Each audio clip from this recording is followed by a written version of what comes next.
آپ ذرا کچھ دیر ہم یہ جو سویلائزیشن ہمارے سامنے آئی ہے، سومیرین سویلائزیشن، جس کا میں نے آپ کے سامنے ذکر کیا، کس طرح سے وہاں پریسٹ کلاس اور حکمران اور فوجیوں نے ایک اپر کلاس بنائی ہوئی تھی، اور کس طریقے سے وہاں پر ترقی ہوئی تھی، آبپاشی کا نظام کیسا تھا۔ یہ جو علاقہ ہے اس کو کہنے والے خود لینارڈ وولی ہیں، کیونکہ یہ جو لفظ ہے یہ لفظ بائبل میں استعمال ہوا ہے، اور یہ جو ہے یہ وہ شہر ہے جہاں حضرت ابراہیم علیہ السلام پیدا ہوئے ہیں، اور یہ سومیرین سویلائزیشن کا ایک سمجھے آپ کیپٹل ہے یہ، یا جو کچھ بھی ہے۔ اس کے بارے میں خود لیونارڈ وولی جو لکھتے ہیں، جو کتاب اس وقت میرے سامنے ہے، یہ بھی واقعی ایک بہت بڑا خدا کا میریکل ہے۔ لیونارڈ وولی نے شاید قرآن نہیں پڑھا، یہ مجھے ان کی کتاب پڑھنے سے اندازہ ہو گیا۔ بائبل کے اندر جو ذکر ابراہیم علیہ السلام کا ہے، آپ اس کو پڑھیے جا کے، میں آپ سے کہتا ہوں آپ لوگ پڑھیں جا کے اس کو، آپ حیران ہو جائیں گے کہ بائبل کے اندر ابراہیم علیہ السلام کا کے اندر رہنے کا کوئی ذکر ہی موجود نہیں ہے۔ خاص طور پہ یہ ان لوگوں کی طرف آپ سمجھیں کہ یہ بات جاتی جو کہتے ہیں کہ محمد صلی اللہ علیہ وسلم نے قرآن بائبل سے کاپی کیا ہے۔ بائبل کے اندر شہر کے اندر ابراہیم علیہ السلام نے کیا کیا، کوئی ذکر موجود نہیں ہے۔ میں آپ کے سامنے بائبل کی ایک ورس رکھتا ہوں، یہ بک آف جینیسس ہے، چیپٹر نمبر 11 ہے، اس کی ورس نمبر 31 ہے۔ آپ خود اندازہ لگا لیں کتنا ذکر کا موجود ہے۔ الفاظ سنیں کیا ہے، اینڈ تیرا یہ ابراہیم علیہ السلام کے والد کا نام ہے بائبل میں، جس کو قرآن نے آزر کہا ہے۔ تو ہز سن ابرام یہ بائبل کے اندر ابراہیم علیہ السلام کا نام ہے، جب تک ان کے اوپر وحی نہیں آئی تھی۔ جب ان کے اوپر وحی آئی، اللہ نے ان سے بات کرنی شروع کی، تو اللہ نے کہا میں تیرا نام ابراہام رکھتا ہوں۔ قرآن میں اس کا کوئی ذکر موجود نہیں ہے، لیکن اس وحی سے پہلے ابرام نام ہے، اس کے بعد ابراہام نام ہے۔ And Terah took his son Abram and his grandson Lut، یہ لوط علیہ السلام ہے، and the son of Haran، یعنی کہ ہاران نام ہے لوط علیہ السلام کے والد کا، and his daughter-in-law سارا جو ہے ابراہیم علیہ السلام کی بیگم ہے، his son Abram's wife، and they went out with them from Ur of Chaldeans to go to the land of Canaan۔ بس یہ ذکر ہے کا۔ میں پیدا ہوئے، 25 سال کی جب عمر ہوئی تو ان کی شادی ہو گئی سارا سے، اور پھر ان کے والد نے کہا کہ ابراہیم اور لوط اور سارا ہم لوگ سے نکلیں گے اور کنعان کی طرف جائیں گے۔ ٹھیک ہے جی۔ وہاں پر میں لوگ کس طرح کے دیوتاؤں کی پوجا کرتے تھے، کس طرح کے وہاں خدا موجود تھے، یہ تو آج ہمیں ایکسکیویشن سے پتہ چل رہا ہے نا۔ بائبل میں اس کا کوئی ذکر نہیں ہے۔ بائبل میں بعد میں جا کے ایک اور جگہ پہ حضرت یوشع، جو کہ میں آپ کو بتاؤں گا حضرت یوشع کون ہے، ان کی ایک آپ سمجھے کہ تقریر نقل ہوئی ہے۔ یہ بک آف جوشوا ہے، chapter number 24 verse number 2۔ Joshua کہتے ہیں and Joshua said to all people، یہ بنی اسرائیل سے وہ بات کر رہے ہیں، thus says the Lord God of Israel، دیکھو اسرائیل کا گاڈ یعنی خدا کیا کہتا ہے، your fathers including Terah، the father of Abraham and the father of Nahor dwelt on the other side of the river in the old times and they served other gods۔ وہ دوسرے خداؤں کو سرو کرتے تھے۔ وہ خدا کون تھے نہیں پتا۔ پوری بائبل چھان مارے، ابراہیم علیہ السلام کی قوم کن خداؤں کو پوجتی تھی آپ کو نہیں پتا بائبل سے۔ اب ذرا آپ قرآن کی طرف آئیے۔ یہ میں نے آپ سے کہا تھا کہ یہ اتنا مائنڈ بلوئنگ خود میرے لیے انکشاف ہے کہ میں کافی دن تک اس ٹرانس میں رہا کہ یہ کیسے پاسبل ہے، اور اس کا جواب یہی ہے کہ قرآن ڈیوائن اوریجن رکھتا ہے اپنا۔ میں نے آپ کے سامنے شیئر کیا زیگورات کی تصویریں، میں نے آپ کے سامنے شیئر کی کے اندر سے جو سیلز نکلی ہیں، دیواروں کے اوپر جو پینٹنگ نکلی ہیں، وہاں جس طریقے کے بتوں کی شکلیں نکلی ہیں، اس کے اندر بالکل واضح ہے کہ ایک سورج بنا ہوا ہے، ایک چاند بنا ہوا ہے اور ایک ستارہ بنا ہوا ہے، اور نیچے بیٹھ کے پریسٹ اس کی پوجا کر رہے ہیں۔ یہ زیگورات جو ہے، اس کے بارے میں بھی آپ جا کے پڑھ لیں، خود کبھی چاہیں تو اللہ نے کبھی توفیق دی تو جا کے خود بھی اس کو دیکھیے جا کے، کہ اوپر تو وہ مندر ہے ٹھیک ہے سورج دیوتا کا، لیکن نیچے وہ ایک بہت بڑا بت خانہ ہے، پینتھیون ہے ایک بہت بڑا، جس کے اندر 5000 کے قریب خدا ہے، ان خداؤں کا ذکر بائبل میں نہیں ہے، اس بت خانے کا ذکر بائبل میں نہیں ہے۔ لیکن قرآن کے اندر کیا ذکر ہے، ذرا سنیے، دل تھام کے سنیے گا۔ سب سے پہلے قرآن کے اندر یہ جو واقعہ ہے یہ ذکر ہوا ہے سورہ انعام کے اندر۔ سورہ انعام کے اندر فرمایا گیا وَإِذْ قَالَ إِبْرَاهِيمُ لِأَبِيهِ آزر، اس وقت کو یاد کرو جب ابراہیم نے کہا اپنے باپ آزر سے أَتَتَّخِذُ أَصْنَامًا آلِهَةً، آپ جو ہے یہ پتھر سے خدا بناتے ہیں، انی اراک و قومک فی ضلال مبین، میں آپ کو اور آپ کی قوم کو بہت گمراہی میں دیکھتا ہوں۔ وَكَذَلِكَ نُرِيَ إِبْرَاهِيمَ مَلُوكَ السَّمَاوَاتِ وَالْأَرْضِ، اسی طرح ہم ابراہیم کو آسمانوں اور زمین کی نشانیاں دکھاتے تھے، اس کی سلطنت دکھاتے تھے، وَلِيَكُونَ مِنَ الْمُوقِنِينَ، تاکہ وہ یقین کرنے والوں میں سے ہو جائے۔ اب ذرا سنیے، فَلَمَّا جَنَّ عَلَيْهِ اللَّيْلُ، اور جب ابراہیم کے اوپر رات طاری ہوئی، یعنی جب رات کا وقت ہوا، رَآ كَوْكَبًا، اس نے ایک ستارے کو دیکھا، قَالَ هَٰذَا رَبِّي، کہا یہ میرا رب ہے۔ فَلَمَّا أَفَلَ، جب وہ ستارہ ڈوب گیا، قَالَ لَا أُحِبُّ الْآفِلِينَ، میں محبت نہیں کرتا جو ڈوب جائے۔ یہ ستارہ کون سا ہو سکتا ہے؟ آپ خود آج رات میں باہر نکلے، آپ کو وینس سب سے پہلے نظر آئے گا، اور اس وینس کی پرستش کہ وہ حسن کا دیوتا ہے یا دیوی ہے یا فرٹیلیٹی کی دیوی ہے، یہ میں آپ کے سامنے پہلے بھی رکھ چکا ہوں۔ اس کا ذکر قرآن میں موجود ہے، بائبل میں ہے نہیں ہے؟ بائبل میں نہیں ہے ذکر۔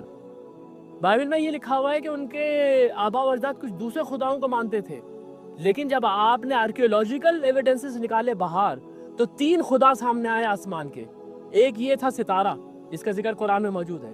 آگے چلیے، فَلَمَّا رَأَى الْقَمَرَ بَازِغًا، چاند کو دیکھا، بڑے چاند کو دیکھا، قَالَ هَٰذَا رَبِّي، کہا یہ میرا رب ہے۔ فَلَمَّا أَفَلَ قَالَ لَئِن لَّمْ يَهْدِنِي رَبِّي لَأَكُونَنَّ مِنَ الْقَوْمِ الظَّالِمِينَ، لیکن جب وہ بھی ڈوب گیا تو ابراہیم علیہ السلام نے کہا کہ اگر میرے رب نے مجھے ہدایت نہیں دی ہوتی تو میں بھی اس قوم کی طرح بھٹک چکا ہوتا۔ فَلَمَّا رَأَى الشَّمْسَ بَازِغَةً، اس کے بعد انہوں نے دیکھا سورج کو چمکتا ہوا، قَالَ هَٰذَا رَبِّي هَٰذَا أَكْبَرُ، یہ میرا رب ہے، یہ سب سے بڑا ہے۔ کتنے خداؤں کا ذکر آ گیا ابھی تک اس آیت میں؟ 3 خداؤں کا ذکر آ گیا، ایک وینس یا وہ ستارہ، ایک جو ہے وہ قمر یعنی کہ چاند، اور اب یہ سورج۔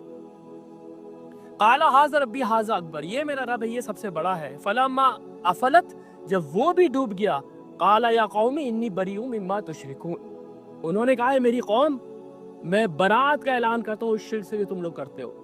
بہت ساری باتیں یہاں پر لوگوں کو سمجھ میں نہیں آتی تھی، شرک سے کیا مراد ہے، یہ تو خدا یہی تھے؟ نہیں، وہ لوگ ایک بڑے خدا کو مانتے تھے، ایک بہت بڑے خدا کو مانتے تھے جس کی یہ مینیفیسٹیشنز تھی ساری، لیکن وہ خدا چھپ گیا پیچھے، یہی خدا رہ گئے، اور 3 خداؤں کا ہمیں آثار ملتے ہیں جب ہم نے ایکسکیویشنز کر کے سومیرین سیولائزیشن باہر نکالی۔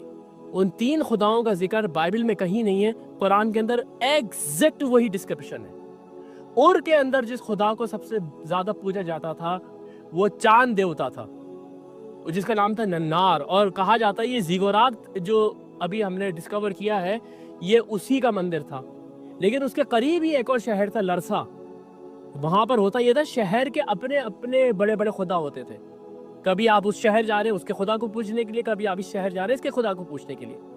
تو قریب جو شہر تھا لرسا، جس کا نام لیونارڈ وولی لکھتے ہیں، اس کا جو سب سے بڑا خدا تھا وہ سورج تھا، جس کا نام تھا شماش دیوتا، شماس سے ہی لفظ شمس بنائے۔ ان 3 خداؤں کے بعد باقی سارے خدا چھوٹے چھوٹے چھوٹے خدا جو تھے وہ نیچے بتوں کی شکل میں موجود تھے، اور وہ سارے وہی فرٹیلیٹی گاڈز تھے جن کا ذکر میں کر چکا ہوں۔ لیکن آپ یہ ذرا قرآن کا میریکل دیکھیں، 1922 سے پہلے سوائے قرآن کے کوئی نہیں کہتا تھا ابراہیم علیہ السلام کی قوم جو ہے ستارے کو پوجتی ہے، چاند کو پوجتی ہے اور سورج کو پوجتی ہے، یہ صرف قرآن کہتا تھا، بائبل بھی نہیں کہتی تھی۔ اس کے بعد ایک آدمی جو بہت بڑا آرکیولوجسٹ ہے، وہ اس نے قرآن نہیں پڑھا میرے خیال سے، لیکن وہ بالکل الگ سے ایک انڈیپینڈنٹ ریسرچ کرتا ہے اور یہ کہتا ہے یہ 3 بڑے خدا تھے اس شہر کے، اور یہ بہت بڑا ترقی یافتہ شہر تھا۔ اس کے بعد ابراہیم علیہ السلام کہتے ہیں، جو اس وقت میں نے آپ کے سامنے آیت پڑھی بھی تھی اس درس کے ابتدا میں، اور جو ہم نماز پڑھنے سے پہلے عموماً لوگ یہ دعا پڑھتے ہیں اپنی نیت کے لیے، وہ ابراہیم علیہ السلام کا اعلان یہاں پر ہے، انی وجہت وجہیہ للذی فطر السماوات والارض حنیفا وما انا من المشرکین، میں نے ہر طرف سے اپنے چہرے کو اس ایک ذات کی طرف کر دیا ہے جس نے آسمان اور زمین کو بنایا، اور میں شرک کرنے والوں میں سے نہیں ہوں۔ یہ میں نے آپ کے سامنے رکھا ہے جناب، ابراہیم علیہ السلام کی قوم کے ساتھ ابراہیم علیہ السلام کا پہلا مکالمہ۔ ان کے پاس کوئی میریکل نہیں ہے، ان کے پاس کوئی اور چیز نہیں ہے۔ بائبل کے مطابق اور قرآن کے مطابق بھی یہ اس وقت ایک لڑکے ہیں، 25 سال سے زیادہ عمر نہیں ہے۔ یہ میں آپ کے سامنے ابھی بائبل سے بھی رکھوں گا اور قرآن سے بھی رکھوں گا۔ ایک نوجوان اس سیولائزیشن کے سامنے کھڑا ہو گیا، مطلب ویسے ہم اس کو نہیں ویژولائز کر پاتے، لیکن اب جب ہمارے سامنے یہ موجود ہے کہ اتنی ایڈوانس سیولائزیشن، اتنا طاقتور بادشاہ، اس کے کو چیلنج کون کر رہا ہے؟ ایک 25 سال کا نوجوان، اور اس کے پاس کوئی بھی ایسا ثبوت نہیں کہ وہ خدا کا پیغمبر ہے۔ نہ تو اس نے پہاڑ سے اونٹنی نکال دی، نہ اس نے مردوں کو زندہ کر دیا۔ صرف ایک چیز ہے اس کے پاس، جس کو قرآن آگے جا کے کہتا ہے تل کا حجتنا، یہ حجت تھی جو ہم نے ابراہیم کو سکھائی تھی، یعنی کہ انہوں نے صرف دلیل کے ذریعے، بات چیت کے ذریعے ان کی قوم کے سامنے ان کی اس پورے کے پورے مذہب کی قلعی کھول دی، اور ان سب کے سامنے اعلان کیا کہ میں اس سے بری ہوں۔ لیکن بات یہاں ختم نہیں ہو گئی، بات اس سے بہت آگے بڑھی۔ ابراہیم علیہ السلام کا یہ جو مکالمہ ہے یہ ہمیں ضرور پڑھنا ہے، تاکہ جب ہم آگے بڑھیں اور ہم یہ دیکھیں کہ ابراہیم علیہ السلام کی نسلوں کو اللہ نے منتخب کر لیا دنیا کی ہدایت کے لیے، تو وہ ابراہیم علیہ السلام تھے کون؟ میں نے آپ کے سامنے ابھی ذکر کیا زیگورات کا، جو کہ پینتھیون آف گاڈز ہے، جس کے اندر 50,000 کے قریب خدا موجود ہیں۔ ان کی پرستش ہو رہی ہے، وہاں میلے ٹھیلے لگ رہے ہیں، وہاں لوگ آ کے منتیں مانگ رہے ہیں، سب کچھ ہو رہا ہے۔ اس وقت میں ابراہیم علیہ السلام دیکھ رہے ہیں اور کہہ رہے ہیں اپنے باپ سے، یہ آپ کیا کر رہے ہیں، کس طرح کی چیزیں آپ بنا رہے ہیں۔ اس کے بعد سنیے، یہ سورہ انبیاء ہے، اس کے اندر فرمایا گیا وَلَقَدْ آتَيْنَا إِبْرَاهِيمَ رُشْدَهُ مِن قبل، ان دوسرے پیغمبروں کا ذکر جو کیا گیا، اس سے کہا گیا ان سے پہلے ہم نے ابراہیم علیہ السلام کو بھی، اللہ کہتا ہے کہ میں نے رشد اور ہدایت اور سیدھا راستہ دکھایا تھا۔ وَكُنَّ بِهِ عَالِمِينَ، اور ہم بہت جاننے والے ہیں کہ ہم کس کو اپنی رشد اور ہدایت کے لیے سلیکٹ کریں۔ اِذْ قَالَ لِأَبِيهِ وَقَوْمِهِ، اس وقت کو یاد کرو جب ابراہیم نے کہا تھا اپنے باپ سے اور اپنی قوم سے، اپنی قوم سے کو ابراہیم نے چیلنج کیا، مَا هَٰذِهِ تَمَاثِيلُ الَّتِي أَنْتُمْ لَهَا عَاكِفُونَ، یہ کیسی تصویریں ہیں، یہ کیسے مجسمے ہیں جن کے سامنے تم اعتکاف کر کے بیٹھے رہتے ہو۔ آج آپ ذرا ویژولائز کریں کہ یہ کس پیراڈائم کے اندر، یہ کس فریم آف ریفرنس میں بات ہو رہی ہے۔ صرف زیگورات کا آپ جو روئنز ہے نا، آپ صرف اس کو دیکھ لیجئے، اس میں کھڑے ہو کے ایک نوجوان کہہ رہا ہے یہ کس طرح کے حرکتیں تم کر رہے ہو، کہ ہم میں سے کسی کی ہمت ہو سکتی ہے؟ میں اپنا ایک واقعہ میں آپ کو بتاؤں گا، ملتان گیا ایک مزار کے اندر، وہاں دیکھا لوگ مزاروں کو سجدہ کر رہے ہیں، میری ہمت نہیں ہے کسی کو یہ کہنے کی کہ کیا تم لوگ شرک کر رہے ہو، آدمی ڈر جاتا ہے۔ یہ ابراہیم علیہ السلام ہے، وہاں کھڑے ہو کے کہہ رہے ہیں کہ یہ تم کس طرح سے ان کے سامنے بیٹھے ہوئے ہو۔ قالوا وجدنا آباءنا لها عابدین، اس قوم نے جواب دیا ہم نے اپنے آبا اجداد کو انہی کی عبادت کرتے ہوئے دیکھا ہے۔ قال لقد کنتم، انہوں نے کہا تم لوگ، وآباؤکم، اور تمہارے آبا و اجداد بھی، فی ضلال مبین، واضح گمراہی میں ہو۔ پوری قوم کو ایک نوجوان نے گمراہ قرار دے دیا۔ قالوا اجئتنا بالحق، ابراہیم علیہ السلام سے ان کی قوم نے کہا تو ہمارے پاس سچی بات لے کر آیا ہے، ام انت من اللاعبین، یا تو صرف کھلاڑیاں کر رہا ہے۔ لاعبین نوجوان لڑکے تھے نا، تو نوجوان بعض اوقات تھوڑا جذباتی ہو جاتے ہیں، تو انہوں نے کہا کہ کیا تو ہمارے ساتھ کھلاڑیاں کر رہا ہے۔ قال بل ربکم رب السماوات والارض الذی فطرہن وانا علی ذلکم من الشاہدین، ابراہیم علیہ السلام نے کہا کہ بلکہ تم لوگوں کا رب اور آسمان اور زمین کو بنانے والا جو رب ہے وہ ہے جس کا کہ میں عبادت کرنے والا ہوں، وَأَنَا عَلَى ذَلِكُم مِّنَ الشَّاهِدِينَ، اور میں اسی کی گواہی دیتا ہوں۔ وَتَاللَّهِ، اور اللہ کی قسم، لَأَكِيدَنَّ أَصْنَامَكُمْ بَعْدَ أَن تُوَلُّوا مُدْبِرِينَ، میں ان کے خلاف ایسی ترکیب کروں گا نا تمہارے ان اصنام، تمہارے ان بتوں کے خلاف، جب تم لوگ پلٹ کر جاؤ گے۔ یہ چیلنج کر دیا ابراہیم علیہ السلام نے۔ اس کے بعد وہ قوم چلی گئی ہوگی، منظر چینج ہوتا ہے۔ وَجَعَلَهُمْ جُزَازًا إِلَّا كَبِيرَهُمْ، ابراہیم علیہ السلام اس وقت بت خانے میں گھسے جس وقت کوئی بھی نہیں تھا، اور انہوں نے ہتھوڑے سے سارے بت توڑ دیے سوائے بڑے کے۔ وَجَعَلَهُمْ جُزَازًا إِلَّا كَبِيرًا